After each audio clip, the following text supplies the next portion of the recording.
3장 사람의 자기의식. 사람은 영적 존재이다. 영의 특성은 자기의식이다. 그런데 갓난아기는 자기의식이 없다. 다만 본능에 의하여 자기 육신만 보전할 따름이다. 갓난아기는 영으로나 육적으로 완전히 의존자이다.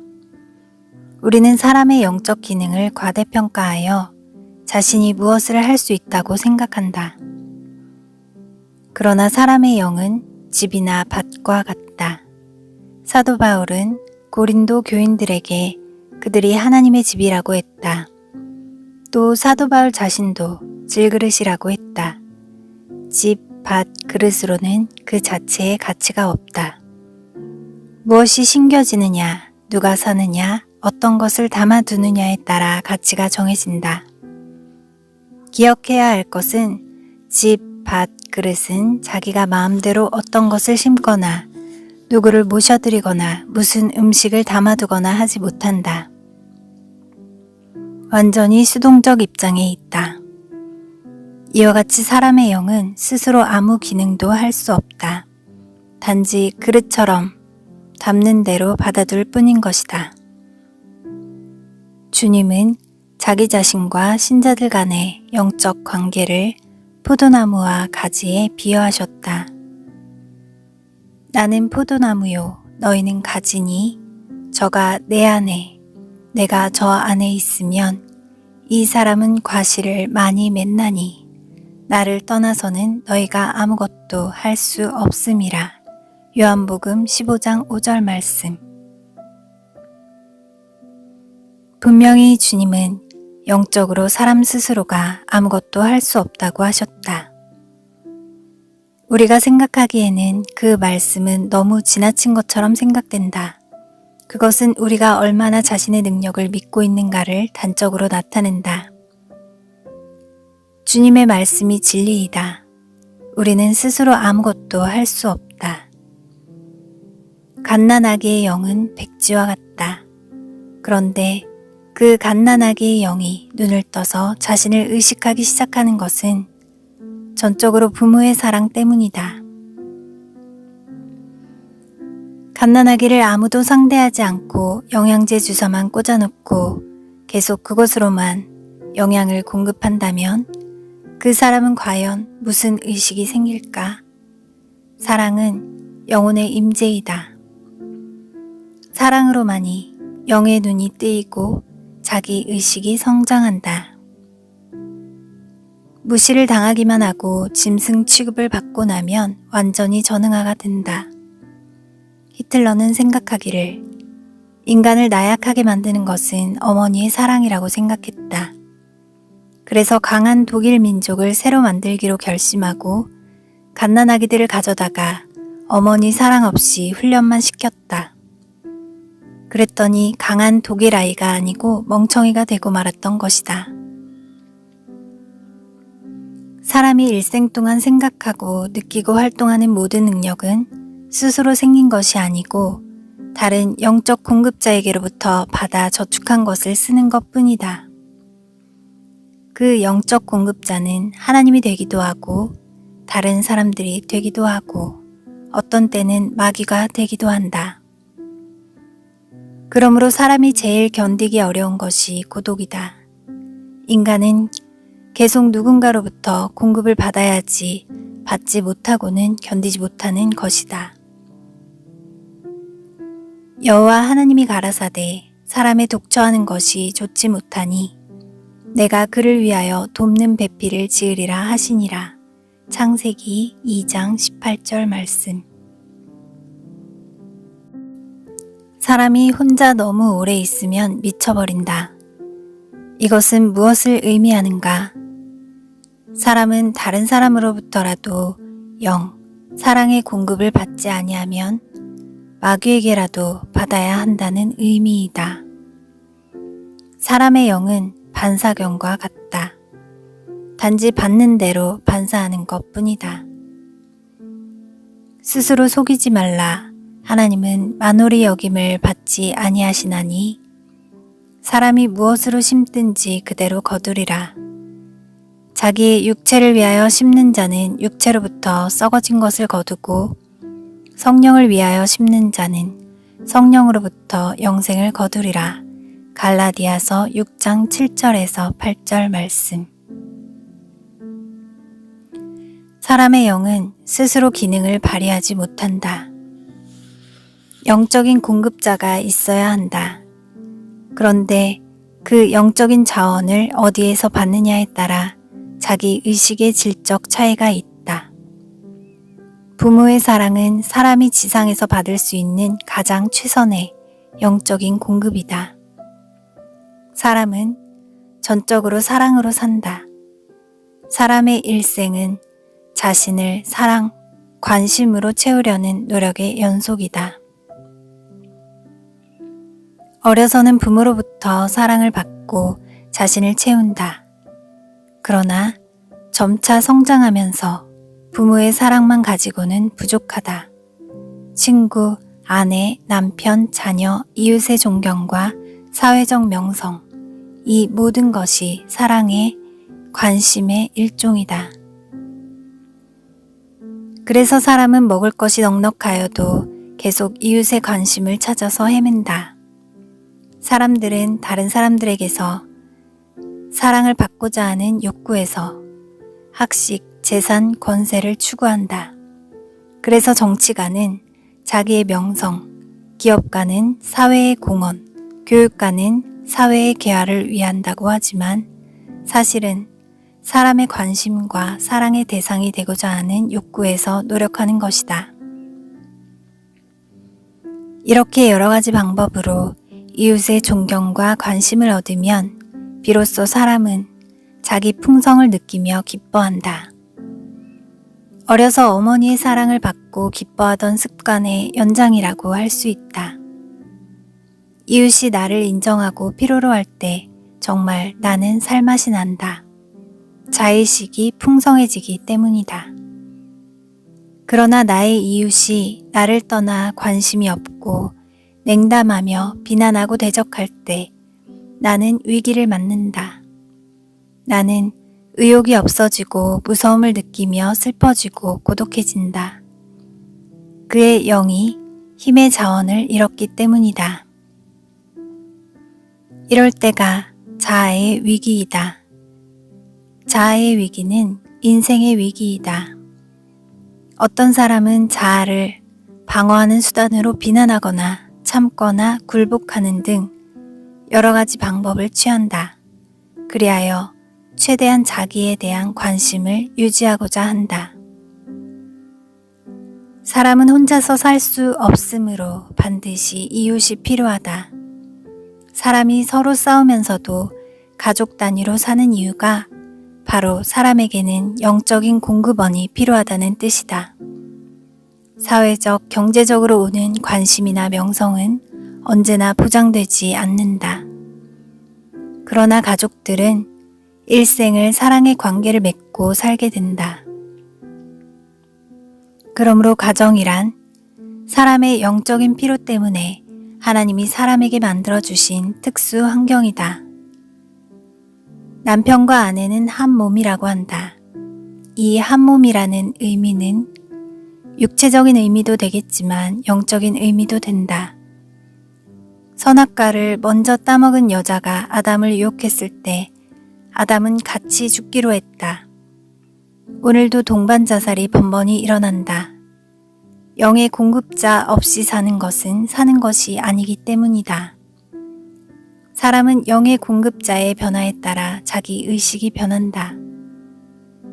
이렇게 대상에 따라 변하는 자기 의식이 상대적인 자기 의식이다. 사람은 의식적으로 독존할 수 없다. 모든 것을 비웠다고 하면서 산속으로 들어가는 사람도 자아 위기를 대처하는 한 방법에 불과하다. 요사이는 산속에 들어가 있는 사람들이 책을 많이 쓴다. 세상을 떠났다고 하면서 책은 왜 써서 출판하는가? 사람은 어떤 행동, 어떤 말을 하든 영의 공급이 없으면 살지 못한다. 그러므로 무신론이나 고독을 강조하는 사상은 인간의 영적 본능에 어긋나는 주장이다. 미국에 가면 이민 온 여러 나라 사람들 중에 한국 사람들이 서로 잘 싸운다고 한다. 그러면서도 한국 사람은 서로 떠나지 못한다. 같이 살면서 싸운다. 이것은 관심을 더 얻으려는 싸움이지 서로가 필요 없다는 뜻이 아니다. 미워할 상대도 없는 것, 그것이 고독이다. 사람의 일생은 고독에서 벗어나려는 몸부림이다. 현대인의 병도 고독이다. 영의 실체를 부인하고 물질 추구만 하는 현대인은 고독하지 않을 수 없다. 그래서 어떤 사람은 비굴할 정도로 사람에게 매달린다. 그리고 나중에는 상대를 죽이기까지 한다. 죽여서라도 자기의 상대로 두고자 하는 욕구에서이다. 인간 생활의 대다수의 문제는 이렇게 자신을 채워줄 상대와의 문제이다. 그러면 이러한 숙명적인 방황에서 벗어나는 수가 없을까? 그것이 바로 신의식이다. 하나님의 사랑, 영으로 자신을 채우는 것이다. 하나님은 영원하신 영적인 공급자이다. 그러므로 하나님 안에서는 자아 위기가 있을 수 없다. 자기를 통해서만 산다. 절대 자의식은 절대적인 가치, 절대적인 생을 산출한다. 하나님은 사람에게 땅을 정복하고 생물을 다스리고 정복하라고 하셨다. 그런데 사람은 땅보다 보잘것없이 작고 짐승보다 약하다. 사람은 자기가 사는 환경보다는 여러 가지 면에서 약자이다. 그래서 원시인들은 해, 달, 바위, 나무, 강, 짐승들을 신으로 섬겼다. 그러면 어떻게 무엇을 가지고 정복하고 다스리는 것일까? 그것이 바로 사람의 영, 자의식이다. 사람의 자의식이 높으면 높은 것만큼 환경을 이긴다. 돌과 같은 물질은 똑같은 환경에서 똑같은 결과를 나타낸다. 그러나 동물은 각기 자기 본능과 크기에 따라 다른 결과를 나타낸다. 사람도 같은 환경에서 각기 다른 반응을 나타내는데 그것은 그들의 의식이 다르기 때문이다. 그러므로 사람이 환경을 극복하고 이기는 것은 영의 능력, 즉 자기 의식에서 비롯한다. 운동선수가 운동을 할 때 응원을 한다. 그것은 의식을 고취시켜주는 행위이다. 어떤 사람이 어려운 일을 당할 때 친구나 가족들이 위로하고 돕는다. 그러면 그가 잘 이기고 참는다. 그의 의식이 채워주기 때문이다. 오늘날 사람의 영, 즉 의식의 문제를 도외시하고 환경만 가지고 따지는 환경론자들 때문에 인류 역사상 위기를 당했다. 인생의 모든 문제는 영의 문제, 즉 의식의 문제이지 환경의 문제가 아니다. 과학의 발달은 인간의 의식의 가치를 무시하고 환경이나 기능만을 추구하게 되었다. 그러나 사실 그 과학이라는 것이 어디서 나왔는가? 바로 사람의 의식의 산물이 아닌가? 그러므로 인생의 문제는 환경을 개선할 것이 아니고 의식을 개발해야 한다. 의식 개발이 곧 영의 개발이다. 한 나라가 번영하고 발전하는 데는 환경이나 노력만으로 된 것이 아니고 반드시 의식의 변화가 있었다.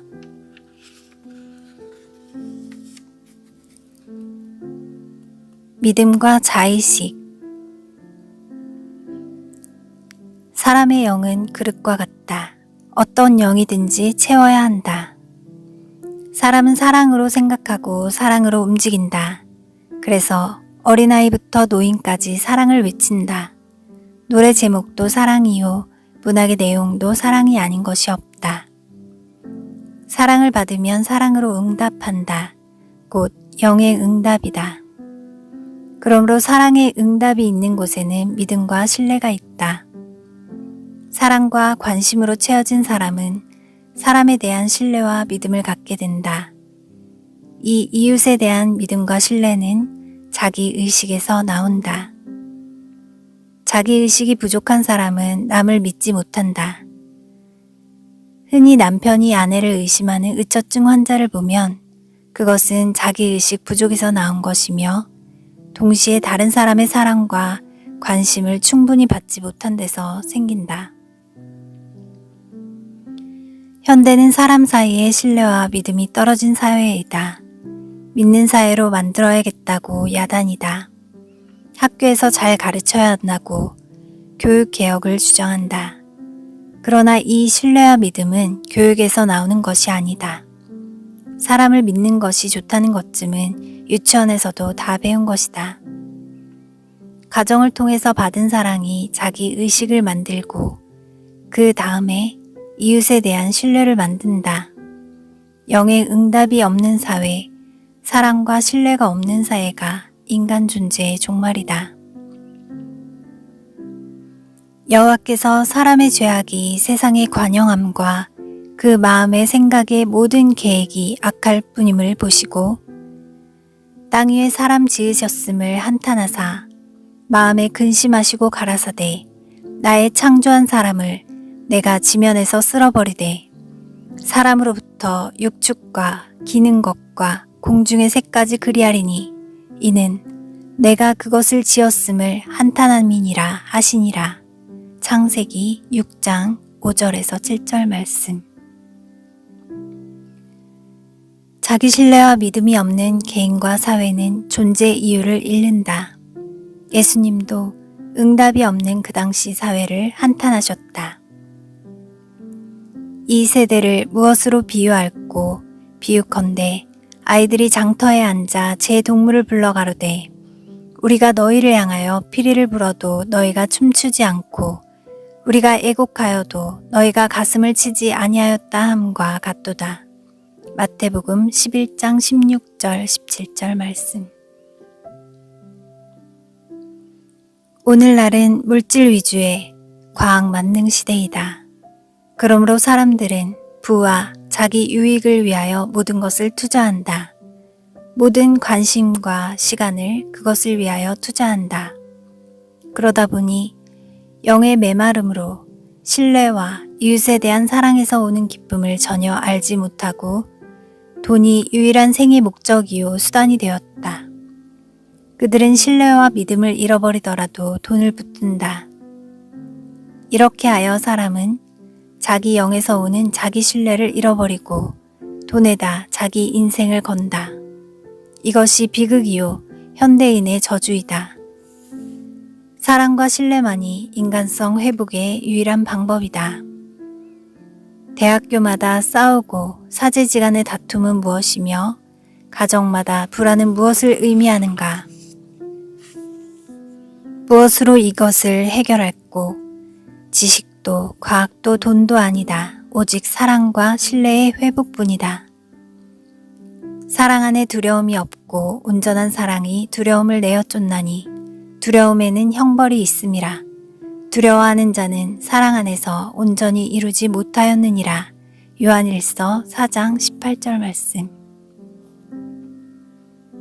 하나님은 영이시며 사랑이다.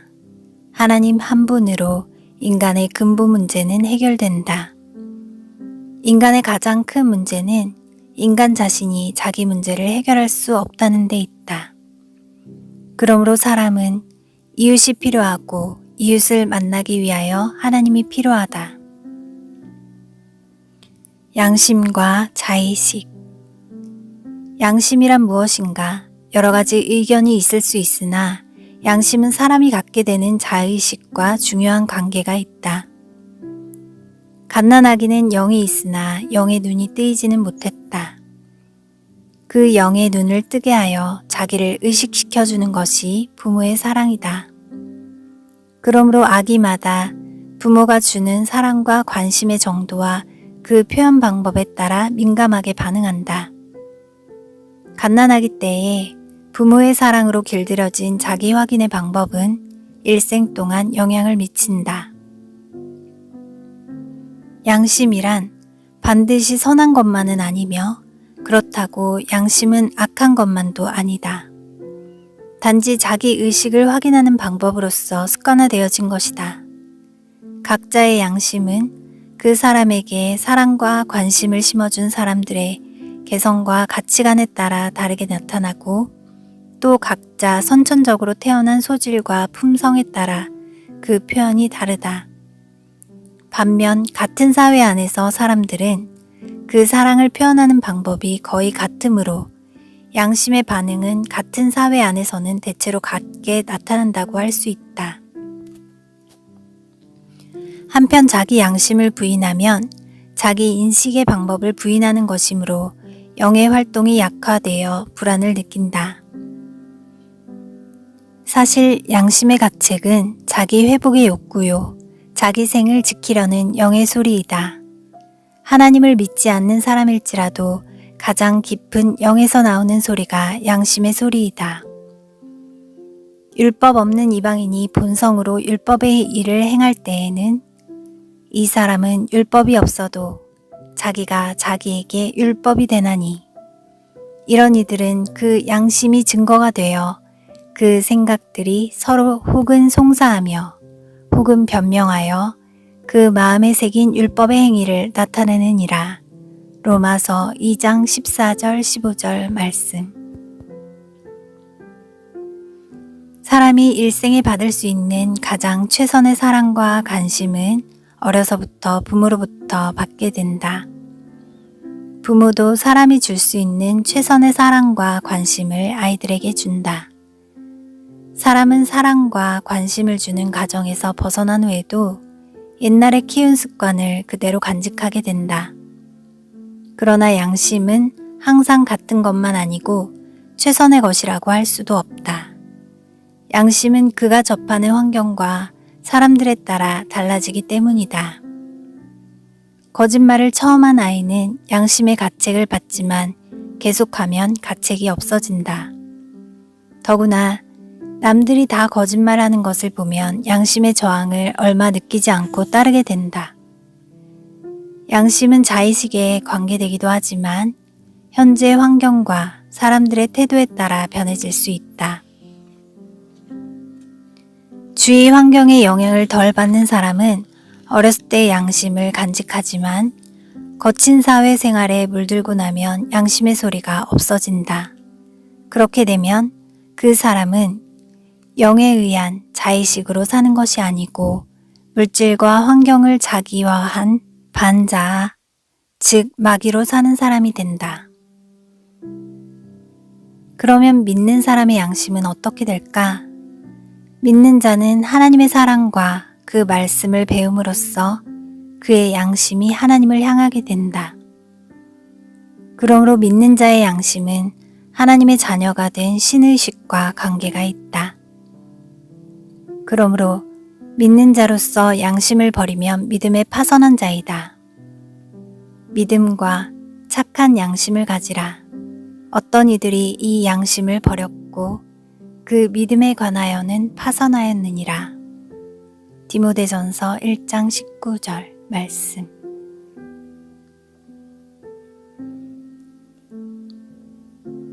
영적 존재는 반드시 자의식을 갖는다. 자의식은 영적 존재가 되는 출발점이다.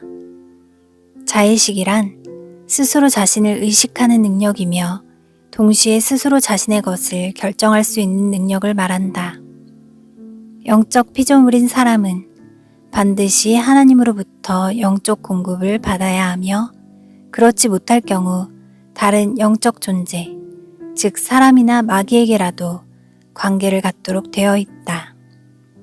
사람이 어떤 종류의 의식을 갖느냐 하는 것은 바로 사람이 누구의 공급을 받느냐에 따라 근본적으로 달라진다. 사람으로부터 공급을 받으면 의존적인 자기 의식을 공급받는다. 마귀로부터 받는다면 파괴적인 의식을 공급받는다. 하나님으로부터 공급받으면 자족하는 의식으로 공급받는다. 그러므로 인간 생애는 결과를 보아서 아는 것이 아니고 그 근원에서부터 알 수 있다. 육으로 난 것은 육이요 성령으로 난 것은 영이니 내가 네게 거듭나야 하겠다 하는 말을 기이히 여기지 말라. 요한복음 3장 6절에서 7절 말씀. 사람들은 생각하기를 결과를 보아야 알 수 있다고 생각하고 있다. 그러나 세상 만사는 시작에서 이미 결정되어 있는 것이다.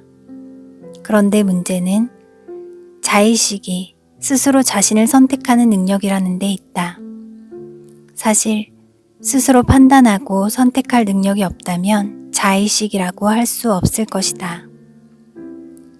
사람이 온전한 자의식을 갖고 자기 능력으로 선택하려면 하나님으로부터 영의 공급을 받아야 한다. 왜냐하면 하나님만이 스스로 계신 자로서 하나님이 사람을 스스로 의식하고 선택하도록 만드셨기 때문이다. 그러면 어떤 독자는 이렇게 의문을 제기할 것이다. 하나님이 사람을 만드실 때 완전히 영적으로 자립하도록 만들어 놓았으면 될 것이 아니냐고. 그러나 하나님으로부터 독립된 것은 존재할 수가 없다. 이 우주의 어떤 존재 현상이든지 하나님의 자기 표현이기 때문이다. 하나님은 인간을 만드실 때 자기 형상으로 만드시고 하나님의 영으로 공급받도록 창조하신 것이다. 하나님도 자신이 얼마나 충만하시고 얼마나 풍성하신지를 아신다.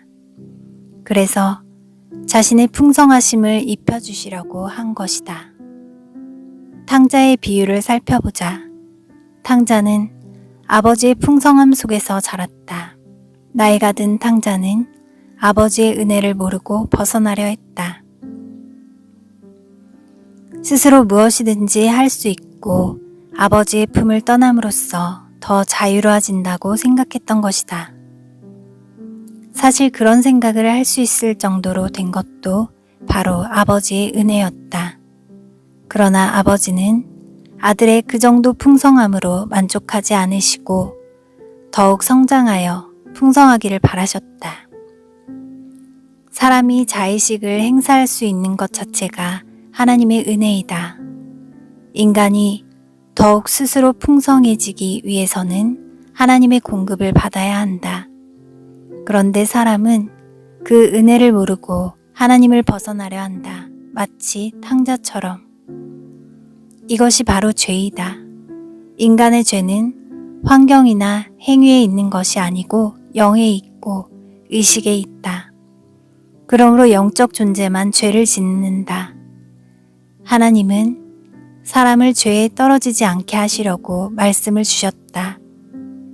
인간은 하나님의 말씀을 받아 스스로 결단하는 행위, 믿음을 통해서 영적 위기, 죄를 극복하게 된다.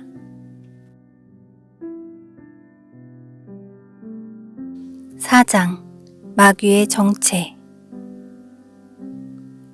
보통 마귀라고 하면 두 뿔 달린 흉한 괴물을 생각하거나 그 괴물이 삼지창을 가지고 창문을 넘어 들어오거나 어떤 사람에게 마치 거머리처럼 붙어 있는 것으로 생각한다. 그러나 마귀는 영이기 때문에 환경이나 이웃에 있는 것이 아니고 나의 의식 가운데 있다. 저자는 마귀의 존재를 부인하는 것이 아니라 사람들에게 포착되는 마귀는 자신의 의식 속에 나타난다는 점을 강조하는 것이다. 많은 사람, 특히 신자들이 마귀의 존재를 장소, 환경, 사람을 대상으로 하여 관심을 갖고 있는데 사실 마귀에게 속고 있는 것이다. 마귀는 속이는 영이기 때문에 속이는 의식이다. 의식은 사람의 속에 있지 환경이나 물건에 있지 않다. 마귀는 사람의 의식의 영역에서 역사한다. 그러므로 마귀를 잡으려면 의식을 살펴야 한다. 오늘날 한국교회의 많은 신자들이 자기 의식 속에서 마귀를 뽑아내지 않고 다른 사람에게 붙어있는 마귀만 찾고 있다. 자기 의식 속에 마귀를 뽑지 않으면 남에게 붙어있는 마귀도 알 수도 없고 물리칠 수도 없다. 너희의 비판하는 그 비판으로 너희가 비판을 받을 것이요 너희의 헤아리는 그 헤아림으로 너희가 헤아림을 받을 것이니라. 어찌하여 형제의 눈 속에 있는 티는 보고 내 눈 속에 있는 들보는 깨닫지 못하느냐. 마태복음 7장 2절에서 3절 말씀. 한국 사람들은 오랫동안 마귀를 장소와 의인화했다. 선앙당이나 무당은 신령이나 마귀와 관계 있는 장소나 사람이다. 그러나 더욱 경계해야 할 것은 바로 나의 의식 속에 있는 마귀의 영역이다. 사람의 일생은 자신을 만들어가는 과정이다. 사람이 자신이 되기 위하여 우선 자의식이 있어야 한다. 자의식에 의하여 사람은 환경의 조건을 통합하여 자기 결단을 할 수 있기 때문이다. 그런데 하나님만이 이 우주를 있게 하시며 동시에 영원히 스스로 계신 분이다. 이 우주에는 하나님의 신성이 있으며 이 신성은 하나님의 자기 충만의 표현이다. 다시 말하면 이 우주 안에 있는 시공은 하나님의 자기 표현의 무대이기에 사람은 하나님의 생명을 통해서만 자유를 얻을 수 있다. 에덴 동산은 하나님이 사람을 위하여 창조하신 곳이다. 그곳에는 사람이 필요한 모든 것이 있었다. 그러나 아담의 영이 환경의 제한을 받지 아니하고 자기 자신됨을 완성하는 데는 하나님의 생명을 공급받음으로써만 가능했다. 하나님은 주신 분이요 또한 이루시는 공급하시는 분이다. 그러나 뱀은 하나님 없이 환경을 통하여 하나님처럼 될 수 있다고 유혹했다. 하나님처럼 된다는 뜻은 인간의 제한성을 벗어난다는 의미이다. 하나님은 분명히 사람에게 죽어야 할 존재임을 가르쳐 주셨다. 그러나 뱀은 하나님처럼 되는 방법을 암시해 주었다. 오늘도 여전히 사람들은 하나님처럼 되는 방법을 찾느라고 분주하다. 조금만 더 지내면 곧 찾게 되리라고 확신한다. 여자가 그 나무를 보았을 때 먹음직도 하고 보암직도 하고 지혜롭게 할 만큼 탐스럽기도 한 나무라는 거짓감을 갖게 되었다. 여자가 하나님에 대한 믿음을 버렸을 때 그의 의식 속에는 환경의 것이 황홀하게 비쳐 들어오고 있었다. 그것이 바로 우상이요 세상신, 세상의식이었다. 세상신은 사람의 영을 비인간화한다. 사람을 사람되게 하는 것이 자의식인데 세상신은 사람을 환경의식에 사로잡히게 한다. 환경의식이란 환경으로 자신을 확인하려는 의식이다. 전개한 바와 같이 사람의 영은 스스로 자신을 의식할 능력이 없기 때문에 반드시 다른 영의 도움을 받아야 한다. 탕자의 이야기는 신구약 전체 줄거리를 요약한 내용이다. 탕자는 본래 부잣집 아들이었다. 그가 아들이 된 것이 자기 능력이 아니라 아버지의 능력이었다. 아들의 자기됨은 아버지로부터 온 것이었다. 그러나 그는 자기됨을 완성시키려고 아버지를 떠났다. 그가 생각하기에는 아버지는 자기됨에 방해가 되는 것으로 생각했다. 그에게 아버지는 더 이상 필요 없었다. 아버지의 재산, 환경만 있으면 그것으로 자기됨을 보장하는 것처럼 생각했다. 그러나 그가 정작 아버지를 떠났을 때 그의 재산은 자기를 보장하지 못했다. 드디어 그의 의식 속에서 자기됨의 실패를 인정하였다. 이에 스스로 돌이켜 가로되 내 아버지에게는 양식이 풍족한 품꾼이 얼마나 많은고 나는 여기서 줄여 죽는구나. 누가복음 15장 17절 말씀. 이 한탄은 탕자가 아들로서 자기 상실을 고백한 것이다. 탕자는 자신이 더 이상 아들이 아님을 스스로 인정했다.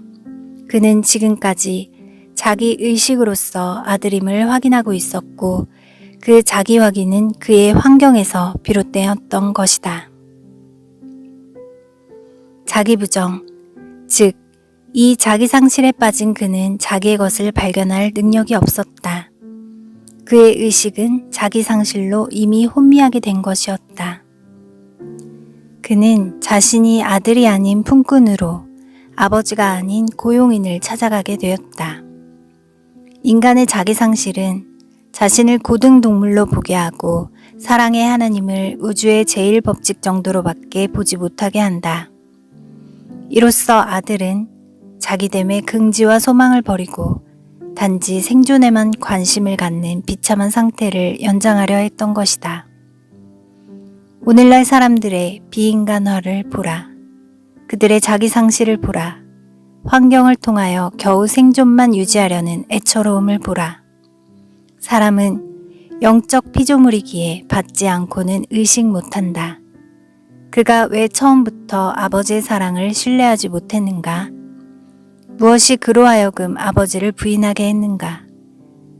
그것이 환경으로부터 자기를 확인하려는 의식, 곧 세상신의 역사였다. 그러므로 세상신은 물질이나 환경 자체가 아니고 우리 안에 온전한 하나님 아버지의 사랑으로 채우지 못한 영의 그늘 속에 심겨진 독버섯이다. 탕자는 후에 아버지의 사랑 영으로 다시 자기 의식을 되찾는다. 오늘날 사람들에게 자기됨에 지각을 줄 수 있는 것은 하나님의 영, 즉 하나님의 사랑뿐이다. 거룩하신 하나님은 거룩하게 사람을 만드셨다. 거룩하다는 의미는 다르다는 뜻이다. 그러므로 삼위, 성부, 성자, 성령 하나님은 각기 개성을 가지고 계시며 다른 위와 경쟁하지 않으신다. 사람도 서로가 다르게 개성을 갖고 태어났다. 사람은 선천적으로 소질, 성, 성품, 환경, 나이, 체격이 다르게 주어졌다. 자신의 다름을 통하여 자신을 완성해야 한다. 인간의 일생은 자기를 만들어가는 개성화의 과정이다. 인간은 개성화의 사명을 가지고 태어났다. 사람은 개성 때문에 같은 환경에서 다르게 행동하며 서로 다르기 때문에 서로를 필요로 하게 된다. 사람이 개성을 잃을 때 같은 환경에서 같은 행동을 하며 서로 싸우게 되는 것이다. 현대 사회의 혼란과 분쟁의 이유는 개성화의 실패에서 온 것이다. 개성화가 되지 못한 남녀는 서로 싸운다. 개성화가 되지 못한 노인은 젊은이와 싸우고 개성화가 못된 어른은 아이와 싸운다. 개성화에 성공한 요셉은 아무하고도 싸울 필요가 없었다. 환경의식은 사람으로 하여금 자신을 환경에 예속시킴으로써 여러 사람으로 서로 싸우도록 만든다. 똑같은 것을 똑같은 방법으로 성취하려는 사람들 간에는 싸우지 않을 수 없다. 자기됨의 간격과 가치를 모르고 짐승처럼 편한 환경만 찾아 달려드니 서로 싸울 수밖에 없다. 우리 주님과 사도 바울은 남을 따라가거나 환경의 안전을 추구하지 않았다. 자신들의 갈 길을 갔다. 내가 선한 싸움을 싸우고 나의 달려갈 길을 마치고 믿음을 지켰으니 디모데후서 4장 7절 말씀. 자기 길이 없으니 편한 것만 선택하고 자기 인생이 없으니 남의 흉내내기에 바쁘다. 그래서 자기보다 좋아 보이는 사람이 있으면 깎아내리고 비난한다. 그리하여 멋없고 개성 없는 회기라의 시대, 개성도 모르고 남만 흉내내려는 평준화의 시대가 됐다. 자신을 확인할 다른 방법은 없으며 오직 양과 크기만 가지고 비교할 따름이다. 동물은 개성이 없다. 그래서 무게나 크기로 개성을 대신한다. 멋없고 개성 없는 시대여 왜 이 모양이 되었는가? 사람이 하나님을 잃은 연고이다. 하나님 안에서 각 사람은 자기 존귀함을 발견할 수 있다. 하나님의 나라에는 귀천이 없다. 사람이 자기 속에 하나님을 모시면 자기 길을 찾아갈 수 있게 된다. 환경의식은 서로 싸우게 하고 자기 의식의 결핍은 자기 개성을 발견하지 못하게 한다. 많다고 편하고 없다고 불편한 것이 아니다. 아무리 환경이 좋아도 시련이 없을 때 권태롭고 역경에서도 자기화에 성공할 때 용기와 기쁨을 느낀다. 세상에서 얻은 영광은 남의 영역을 착취한 것이요. 세상에서 얻은 기쁨은 남에게 눈물을 흘리게 한 것이다. 남이 무엇라 하든 하나님이 예정하신 그 방법대로 사는 것이 가장 신나는 삶이요 승리의 삶이다. 파괴된 양심. 양심은 사람이 가진 자기의식의 방법이다. 양심은 영의 눈이며 자기를 인식하는 능력이다. 어렸을 때 사람은 부모의 사랑으로 자기 인식에 눈을 뜨고 그 영혼은 그 사랑에 응답하고 반응한다. 그러므로 양심은 자신을 보는 눈이며 이웃에게 응답하는 능력이다. 양심적인 사람은 자의식이 분명한 사람으로 자기 의식에 의한 선택을 분명히 하는 사람이요 자율성이 있는 사람이라고 할 수 있다. 비록 양심으로 사람은 구원을 얻지는 못하지만 자기 선택을 통하여 자기됨, 자기화에 공헌한다. 그러므로 양심을 버린 사람은 자기 되기를 포기한 사람이라고 할 수 있다. 양심은 자기에 대한 의식이요, 그 의식에 대하여 자기됨을 선택한다. 그런데 사람이 스스로 선택의 훈련을 받지 못했을 때, 즉 본인의 행동과 관계없이 외부의 환경이 주어질 때 사람은 선택의 표준을 잃어버리고 자기 확인의 방법도 잃어버린다. 영원한 궁핍. 하나님만이 스스로 계신 자요 원 존재자이다. 하나님만이 자기 충만하심으로 만물을 있게 하신다. 그러므로 이 세상에 있는 것은 무엇이나 그로 말미암아 있는 것이다. 그런데 영적인 피조물인 천사나 사람은 하나님의 영적 공급으로 살아야 함과 동시에 스스로 자기 선택이 필요하다. 이것이 영적 존재의 특징이며 축복이다. 마귀는 충만의 근원인 하나님을 거부한 영체이다. 마귀는 하나님과의 관계, 믿음보다 자신의 선택, 죄를 먼저 택한 불신의 조상이다. 그래서 마귀는 에덴 동산에 등장하여 첫사람에게 똑같은 방법으로 유혹했다. 영적인 피조물은 하나님과의 관계가 선택의 자유보다 우선해야 한다. 왜냐하면 하나님과의 관계에서부터 올바른 선택이 가능하기 때문이다. 하나님과의 관계를 떠난 의식은 반자, 즉 자기 상실이다. 그러므로 마귀의 모든 행동은 자기 궁핍의 표현이요 자기 궁핍의 몸부림이다. 마귀는 세상 신으로 사람을 유혹하여 자기 궁핍 속으로 인도하였다. 자기 상실은 자기 부정으로 자신의 생명이나 존재보다 환경이나 물질을 더 귀중히 여기게 된다. 그러므로 내가 너희에게 이르노니 목숨을 위하여 무엇을 먹을까, 무엇을 마실까, 몸을 위하여 무엇을 입을까 염려하지 말라. 목숨이 음식보다 중하지 아니하며 몸이 의복보다 중하지 아니하냐. 마태복음 6장 25절 말씀. 주님은 환경보다 우리 생명, 몸, 목숨을 더 중요하게 보셨지만 마귀는 우리의 생명보다 환경, 의복, 음식을 더 중요하게 보도록 한다. 오늘날 유물론 사상과 물질 만능주의가 다 마귀의 생각에서 온 것이다. 자기 부정과 자기 궁핍은 환경이나 물질로 채울 수 없음에도 불구하고 사람은 끝없는 자기 착취로 자신을 소모하게 된다. 너희가 일찍이 일어나고 늦게 누우며 수고의 떡을 먹음이 헛되도다. 그러므로 여호와께서 그 사랑하시는 자에게는 잠을 주시는도다. 시편 127편 2절 말씀. 자기 궁핍에서 밤낮 쉬지 못하고 방황하는 인간은 세상 쾌락으로 잠시 영혼의 짓눌림을 잊으려 한다.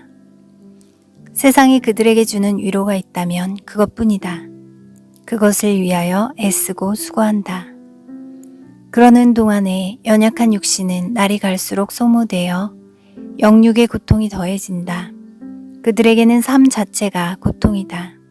속에는 궁핍이요, 밖에는 싸움이다. 과거는 한이요, 미래는 절망이다. 동기, 의욕도 없고 성장도 없다. 끝없는 자기 소모뿐이다.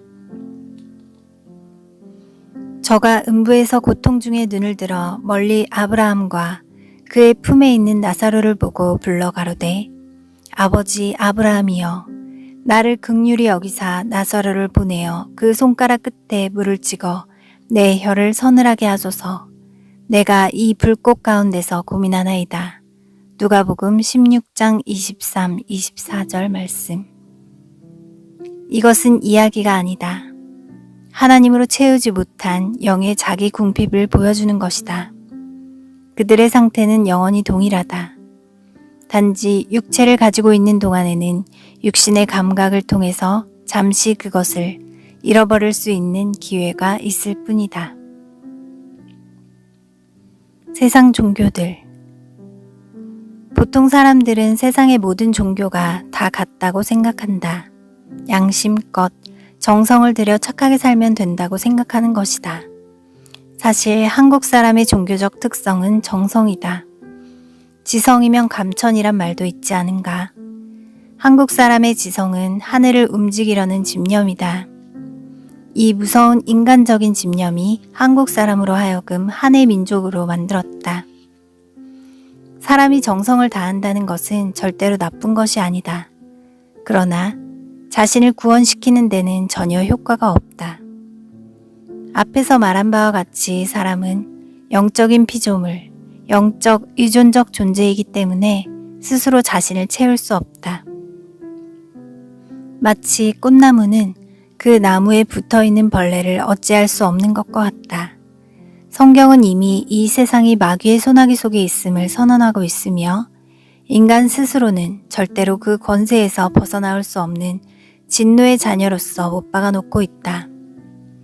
그때 너희가 그 가운데서 행하여 이 세상 풍속을 쫓고 공중의 권세 잡은 자를 따랐으니 곧 지금 불순종의 아들들 가운데서 역사하는 영이라. 전에는 우리도 다 그 가운데서 우리 육체의 욕심을 따라 지내며 육체와 마음에 원하는 것을 하여 다른 이들과 같이 본질상 진노의 자녀이었더니 에베소서 2장 2절에서 3절 말씀. 마귀는 사람의 영혼을 사로잡아 육체적 쾌락에 도취하게 하여 순간적인 기쁨을 따라 죽을 때까지 분주하게 만드는 것이다. 사람의 자기의식은 마귀의 손길에 사로잡혀 시간과 환경에 따라 칠면조처럼 변한다. 이러한 의식의 변화를 연구하는 학문이 심리학이다. 심리학은 인간의 의식 안에 어떤 사건이 일어난 것을 어느 정도 설명할 수 있고 또 똑같은 조건 하에서는 어떤 일이 일어날 것을 가상할 수도 있다. 그러나 영적인 변화, 즉 원천적인 변화에 대해서는 속수무책이다. 신령한 것, 즉 영적인 것은 영으로만 분별할 수 있기 때문이다. 우리가 이것을 말하거니와 사람의 지혜에 가르친 말로 아니하고 오직 성령의 가르치신 것으로 하니 신령한 일은 신령한 것으로 분별하느니라. 고린도전서 2장 13절 말씀. 신령한 자는 모든 것을 판단하나 자기는 아무에게도 판단을 받지 아니하느니라. 고린도전서 2장 15절 말씀. 의식 종교. 의식은 영적인 존재인 인간이 만들어낸 상징적인 행위이다. 이 의식을 통하여 사람은 자기 안에 영적인 욕구를 상징적으로 표현하며 동시에 표현의 만족을 얻는다. 아무리 현대가 실용주의화 되었다 할지라도 상징적인 의식은 그대로 남아있으니 의식은 인간의 영적인 필요에서 비롯되었기 때문이다. 의식은 상징적 표현으로서 자신의 내적인 요구를 남에게 나타내는 약속된 행동이다. 그러므로 의식을 행함으로써 자기 만족을 얻을 수 있고 인간관계에서도 유익하다. 그러므로 종교의식은 인간의 자기 표현에 절대 불가결한 요소이기 때문에 의식이 없는 종교는 없다고 해도 과언이 아니다. 이 의식은 단순한 자의식의 표현이며 사회적인 통념으로서 기계적으로 반복될 수밖에 없다. 그러므로 이스라엘 선지자들은 의식으로만 습관들여진 당시의 백성들을 책망하였다. 여호와께서 말씀하시되 너희의 무수한 재물이 내게 무엇이 유익하뇨? 나는 수양의 번제와 살찐 짐승의 기름에 배불렀고 나는 수송아지나 어린 양이나 수염소의 피를 기뻐하지 아니하노라. 너희가 내 앞에 보이러 오니 그것을 누가 너희에게 요구하였느뇨? 내 마당만 밟을 뿐이니라. 이사야 1장 11절에서 12절 말씀. 의식을 많이 행하면 그만큼 자의식이 높아진다. 그래서 자만하게 된다. 저희 모든 행위를 사람에게 보이고자 하여 하나니 곧 그 치는 경문을 넓게 하며 옷수를 크게 하고 잔치의 상석과 회당의 상자와 시장에서 문안받는 것과 사람에게 랍비라 칭함받는 것을 좋아하느니라. 마태복음 23장 5절에서 7절 말씀. 영적인 자기소생이 없으면 의식은 영을 죽이는 것이다. 저가 또 우리로 새 언약의 일꾼 되기에 만족해 하셨으니 의문으로 하지 아니하고 오직 영으로 함이니 의문은 죽이는 것이요 영은 살리는 것임이니라. 고린도후서 3장 6절 말씀. 철학 종교. 아무리 좋은 것을 생각하려 하여도 인간은 자기 경험의 범위를 넘어가지 못하며 자기 영혼의 능력 이상을 생각할 수가 없다. 근본적으로 영적인 깨우침이 없이 탐구하는 사색은 한없이 사상을 불러내어 현실에서 더 멀리 떠나게 될 뿐이다. 철학은 겉으로 보기에는 고상해 보이고 듣기에 그럴듯하다. 그러나 그것은 인간의 본성을 조금도 변화시킬 수 없으며 도리어 생활 전체가 이론의 도구로서 남용된다. 누구든지 다른 교훈을 하며 바른말, 곧 우리 주 예수 그리스도의 말씀과 경건에 관한 교훈에 창념치 아니하면 저는 교만하여 아무것도 알지 못하고 변론과 언쟁을 좋아하는 자니 이로써 투기와 분쟁과 회방과 악한 생각이 나며 마음이 부패하여지고 진리를 잃어버려 경건을 이익의 재료로 생각하는 자들의 다툼이 일어나느니라. 디모데전서 6장 3절에서 5절 말씀. 지혜 있는 자가 어디 있느뇨? 선비가 어디 있느뇨? 이 세대의 변사가 어디 있느뇨? 하나님께서 이 세상의 지혜를 미련케 하신 것이 아니뇨. 고린도전서 1장 20절 말씀. 철학은 어느 정도 인간 구원의 필요와 죄의 본질, 그리고 하나님의 필요성을 규명할 수는 있으나 실제적으로 구원을 주는 해결 방법은 전혀 무능하다. 신비종교. 신비주의는 인간의 영적 본성에 가장 가까운 종교이다. 사람에게는 신성이 있어서 한쪽으로 계속 암시를 받으면 신비 현상이 나타난다. 사람은 무슨 행동이나 느낌, 그리고 사상을 계속 반복하면 점차 신적인 현상, 즉 신비 현상이 나타난다. 그것은 인간 의식의 깊은 속에는 영성이 있기 때문이다. 각 나라나 각 지방마다 그 수를 헤아릴 수 없을 정도로 많은 종교들이 이 신비주의적인 성격을 갖고 있었다. 신비적인 종교는 인간의 환경이나 자기 욕망을 신격화하도록 한다.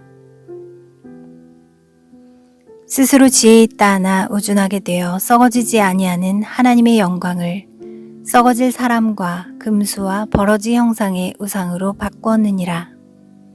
그러므로 하나님께서 저희를 마음의 정욕대로 더러움에 내어버려 두사 저희 몸을 서로 욕되게 하셨으니 이는 저희가 하나님의 진리를 거짓 것으로 바꾸어 피조물을 조물주보다 더 경배하고 섬김이라.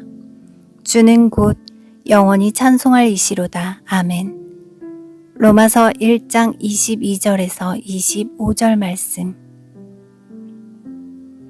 우상 종교와 신비 종교는 의지를 개발하고 심성을 개발하기보다 자기 욕망을 신격화하여 사회를 맹목적인 종교 습관과 의식에 물들게 하고 사람을 공포와 불안에 사로잡히게 한다. 이런 종교는 특권층의 부패와 종교를 이용해서 사람을 착취하고 이용하려는 패습을 남겼던 것이다. 더구나 이 신비 종교는 개인의 황홀한 경지를 추구하게 함으로써 인간의 자율성을 파괴하는 결과를 가져온다. 도덕 종교. 도덕 종교는 인간이 발견한 것 중 가장 현실적인 종교이다. 어느 종교보다 도덕 종교는 더욱 사회성을 가진다.